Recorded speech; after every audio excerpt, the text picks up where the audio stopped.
Welcome, welcome, welcome to the Temple of Grief, Veterans Day edition.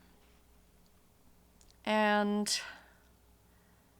I want to begin with a little play on words that I was toying with the week before the election, and I shared it at a new moon ceremony right after Halloween. And it has a different resonance for me now. Dearly beloveds, we are gathered here today to get through this thing called the death of our democracy. It's a powerful word, death. It feels like it's forever, and that's a mighty long time.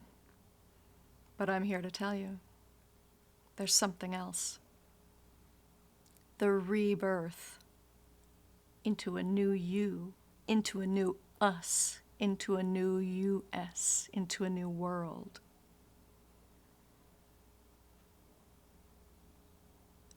A world that we co-create.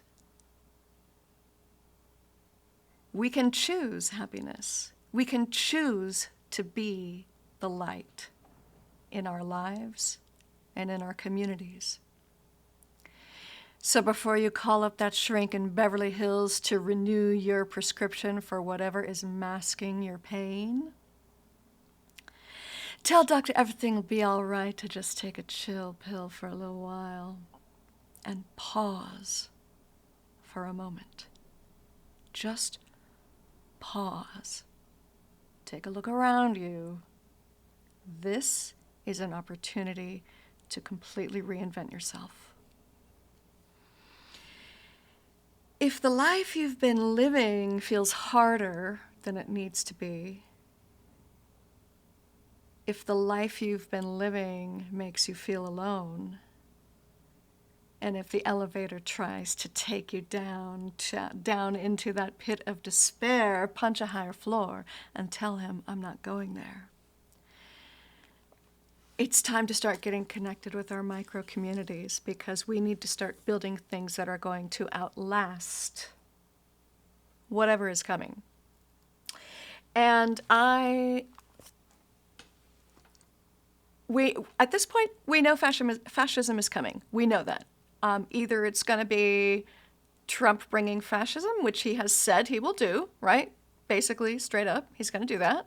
Or if we try to disrupt that process and deny the voters what they have voted on, then we're also fascist, because that's a fascist act to prevent that peaceful transfer of power. So here we are. We are at the end of our democratic experiment. We, the people of the so-called United States of America, are lamenting the death of this democracy.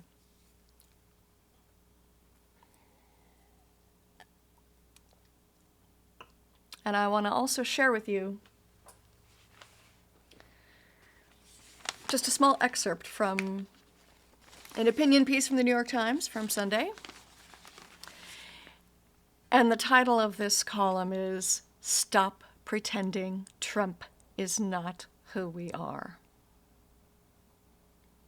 That's, I think, where we have gone wrong. We need to stop pretending that that's not who we are. It has been demonstrated that that is very much who we are.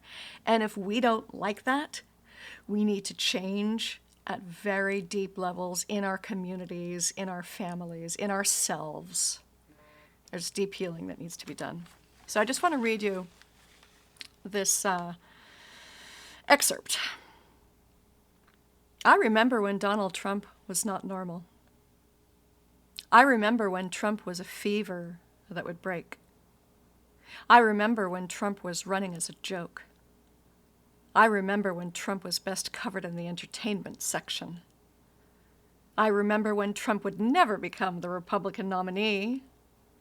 I remember when Trump couldn't win the general election. I remember when Trump's attacks on John McCain were disqualifying. I remember when Trump's Access Hollywood tape would force him out. I remember when Trump was James Comey's fault. I remember when Trump was the news media's fault. I remember when Trump won because Hillary Clinton was unlikable. I remember when 2016 was a fluke. I remember when the office of presidency would temper Trump. I remember when the adults in the room would contain him. I remember when the Ukraine phone call went too far. I remember when Trump learned his lesson after the first impeachment.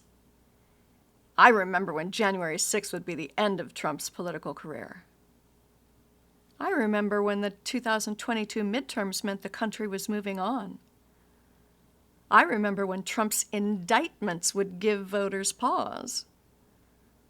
I remember when Trump's felony convictions would give voters pause. I remember when Trump would win because Joe Biden was old. I remember when Kamala Harris's joy would overpower Trump's fear-mongering. I remember when Trump was weird. I remember when Trump was not who we are. So, once again, my friends, this is a grieving situation where we are grieving the version of ourselves that we thought we were. And it has been proven to us that we are not that. And so I invite you to grieve with me over that. And I also want to point out, there are folks who have been doing liberation work for a while. And so I've been following this woman on Instagram for a while, Ijeoma Oluo. She wrote this book, So You Want to Talk About Race? And I'm going to just go ahead and say full disclosure, this book has been on my bookshelf for 4 years, and I just started reading it this morning. But I did vote with my dollars, and I did buy this book when it was recommended to me 4 years ago. So I want you to all begin, if you're not already thinking about it, every single dollar you spend, really think about where it's going. Really think about what regime you want to support and what parts of the regime you can get away with not supporting.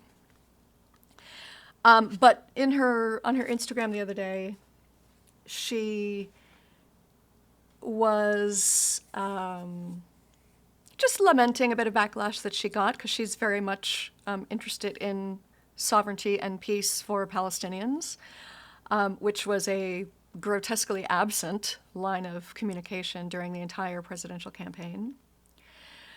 And she commented, how about instead of spending millions of dollars on an election, how about we spend that money in our own communities, making our own communities safer, making our own communities healthier, making our own communities loving, positive places to be. So I'm all for that right now.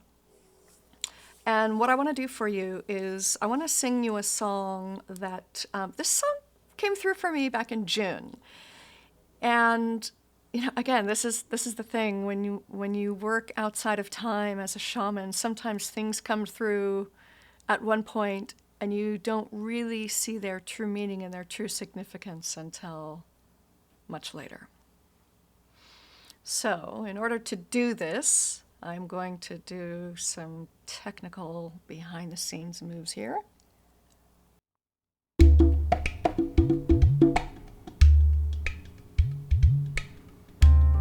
The battle is raging. Is it time to retreat? I can feel the souls on the bottom of my feet. I couldn't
How can we call upon all souls towards evolution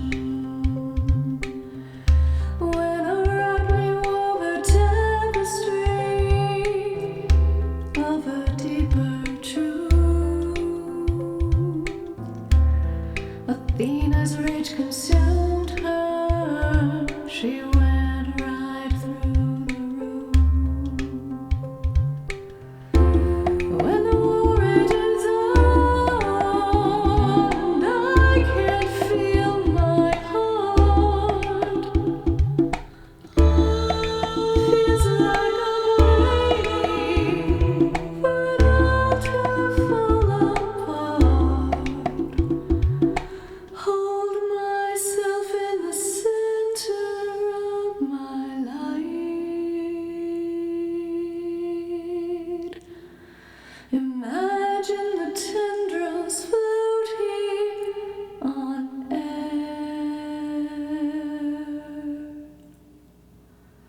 Luminous threads reaching far into the night, connecting me to networks of care.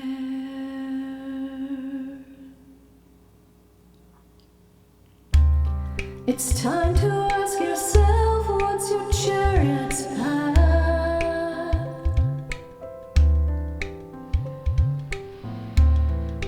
Are you weaving threads of love or paving a pathway to wrath? If your will is to triumph, who's on the losing end? How can we transform our enemies into friends? When war rages on, and I can't feel my heart, feels like I'm waiting for it all to fall apart. Hold myself in the center of my light. Imagine the tendrils floating on air.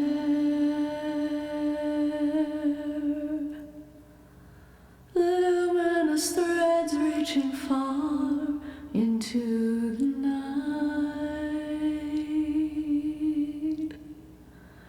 connecting me to networks of care.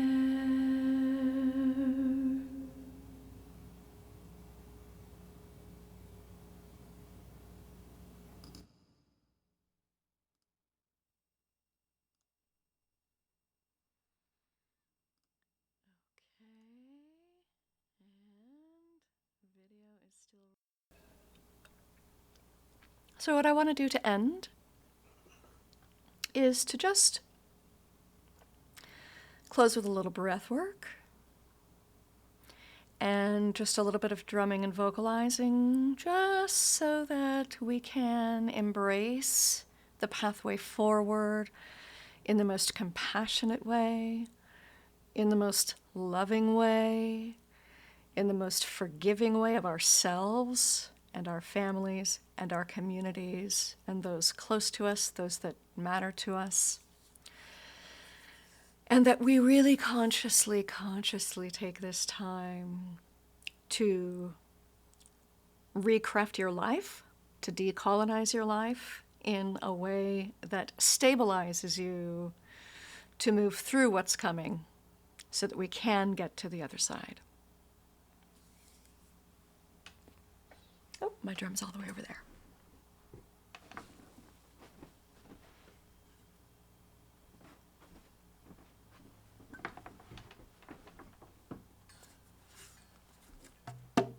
Let's see how levels are doing.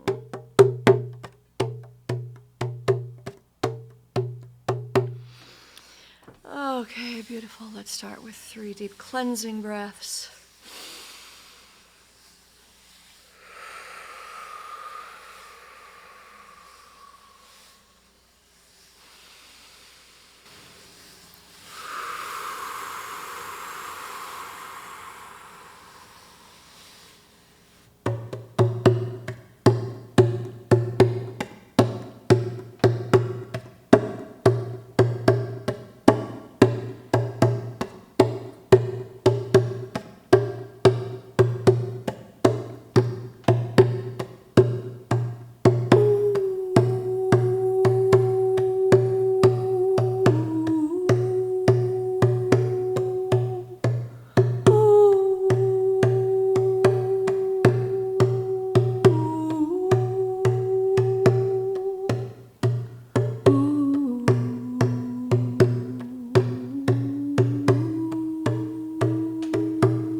Let it all move through you.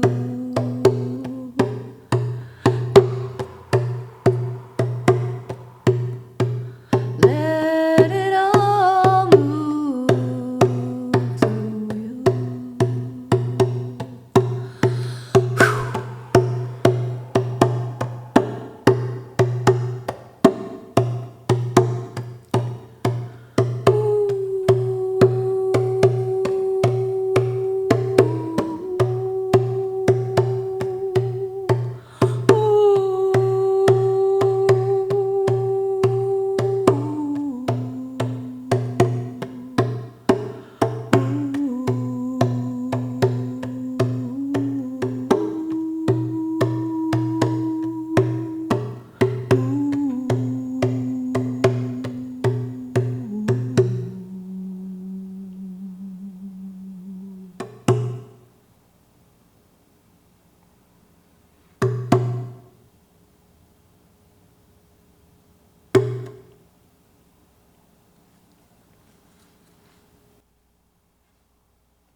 May the spirits of all those ancestors who have fought in battles for ideals that they believed in,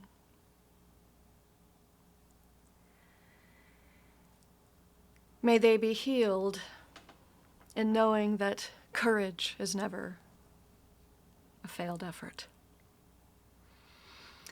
May all of our veterans who fought with courage for ideals that they believed in, may all of them and all of us know that true courage, the deepest courage, comes in loving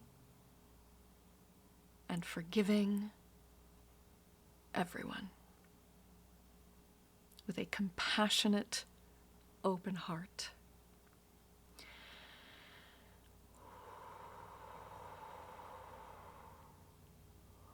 I know it might seem like it'll take a while for us to get there, but we'll get there.